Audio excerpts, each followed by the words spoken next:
Hello बच्चों, मैं विकास class 12वीं के सब्जेक्ट पॉलिटिकल साइंस के इम्पोर्टेंट क्वेश्चंस की सीरीज़ आज मैं आपके लिए लेकर आया हूँ, जिसमें हम बोर्ड एग्ज़ाम में आने वाले इम्पोर्टेंट क्वेश्चंस के बारे में डिस्कस करेंगे। आज बच्चों हम इस वीडियो में दो टॉपिक के बारे में जानेंगे।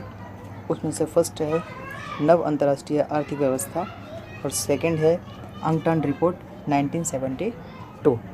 बच्चों, इस वीडियो को देखने के बाद आपके दो टॉपिक क्लियर हो जाएंगे और ये टॉपिक मैंने इस वीडियो में इस तरीके से लिखे हैं और बताए हैं कि आपको इसके अलावा कुछ और ज़्यादा जानने की ज़रूरत नहीं पड़ेगी।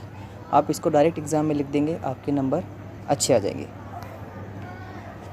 आपका क्वेश्चन बनता है कि अंतर्राष्ट्रीय आर्थिक व्यवस्था का जन्म कैसे हुआ। दूसरा क्वेश्चन बनता है आपका towards a new trade policy for development शीर्षक के नाम से प्रस्तुत रिपोर्ट में वैश्विक व्यापार प्रणाली में सुधार हेतु क्या प्रस्ताव किए गए।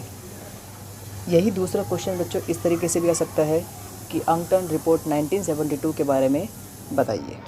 तो आइए बच्चों, ज़्यादा देर न करते हुए हम अपने टॉपिक को शुरू करते हैं।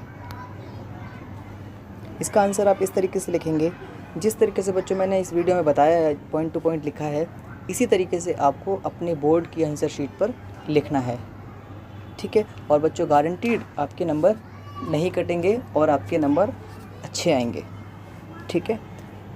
तो हम शुरू करते हैं कि गुटनिरपेक्ष आंदोलन, इसके बारे में बच्चों आपने क्लास 12th के फर्स्ट बुक में समकालीन विश्व में राजनीति, जो कि बुक का नाम है, उसके फर्स्ट चैप्टर में आपने पढ़ा ही होगा बच्चों कि गुटनिरपेक्ष आंदोलन क्या था, किसे कहते हैं, किन देशों ने मिलकर स्टार्ट किया था, क्या भारत इसका हिस्सा था या नहीं था। आप इन सब चीज़ों के बारे में पहले ही पढ़ चुके हो और आपको ये भी पता है कि गुटनिरपेक्ष आंदोलन में लगभग जितने देश शामिल थे उसमें वो लगभग 9 स्वतंत्र थे, यानी कि जो हाल ही में औपनिवेशिक चंगुल से आज़ाद हुए थे। तो इसी को देखते हुए हम अपने स्टार्ट करते हैं कि गुटनिरपेक्ष आंदोलन में शामिल अधिकांश देश 9 स्वतंत्र थे जो हाल ही में औपनिवेशिक चंगुल से मुक्त हुए थे। इनकी अर्थव्यवस्था बहुत ही जर्जर यानी कि खराब थी तथा बेरोजगारी, गरीबी, भुखमरी जैसी अनेक समस्याएं उनके सामने खड़ी थी। इसलिए इनकी अर्थव्यवस्था को सुधारना सबसे प्रमुख और प्रथम लक्ष्य हो गया था।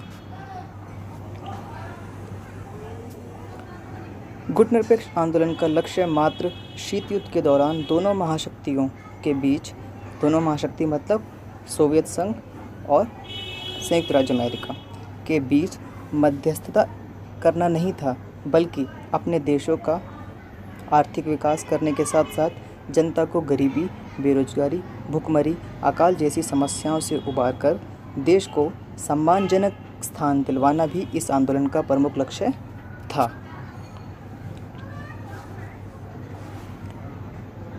इन देशों की स्वतंत्रता को बनाए रखने के लिए इनका आर्थिक विकास बेहद आवश्यक था और इसी के परिणाम स्वरूप इन परिस्थितियों के चलते नव अंतर्राष्ट्रीय आर्थिक व्यवस्था अर्थात कहें तो नियो का जन्म हुआ।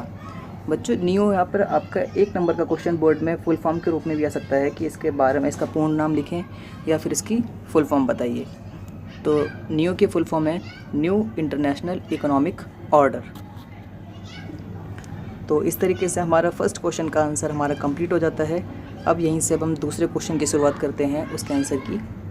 तो वर्ष 1972 में संयुक्त राष्ट्र संघ के व्यापार और विकास से संबंधित सम्मेलन अंगटाड यानी कि जो है UNCTAD में विकास के लिए नई व्यापार नीति की और शीर्षक से प्रतिवेदन प्रस्तुत किया गया और इस प्रतिवेदन में वैश्विक व्यापार प्रणाली में सुधार के लिए प्रस्ताव किया गया और उसमें कुछ लक्ष्य निर्धारित किए गए, जिनमें से प्रमुख पहला है कि अल्प विकसित देशों को दी जा रही तकनीक की लागत को पश्चिमी देश कम करेंगे, पहली बात।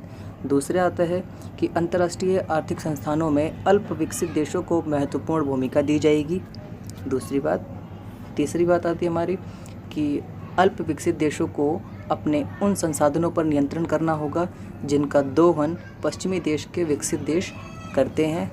और लास्ट हमारा आता है कि अल्प विकसित देशों की पहुंच पश्चिमी देशों के बाज़ारों तक होगी, जिससे वह अपना उत्पादन वहां बेच सकें, साथ ही इससे उनके लिए व्यापार मुनाफे वाला भी साबित हो, ठीक है। तो इस तरीके से हमारे 4 प्रस्ताव में जो लक्ष्य निर्धारित किए गए थे उन्हें अभी हमने देखा एक एक करके। उपयुक्त वर्णित किए गए सभी लक्ष्यों का उद्देश्य मात्र यही था कि अल्प विकसित राष्ट्रों के विकसित की दिशा में अग्रसर होने हेतु एक सहारा दिया जाने का काम किया जा सके, साथ ही उन्नति के बहुमूल्य अवसर भी दिए जा सके। और इसका उद्देश्य मात्र यही था कि अल्प विकसित देशों को विकसित बनाना था। तो बच्चों, इस तरीके से हमारे दोनों क्वेश्चंस ख़त्म हो जाते हैं। आप इतना पेपर में लिख देंगे, आपके बहुत अच्छे नंबर आ देंगे। इसी के साथ हमारी पहली वीडियो ख़त्म होती है बच्चों। फिर मिलते हैं दूसरी वीडियो के साथ। Good bye.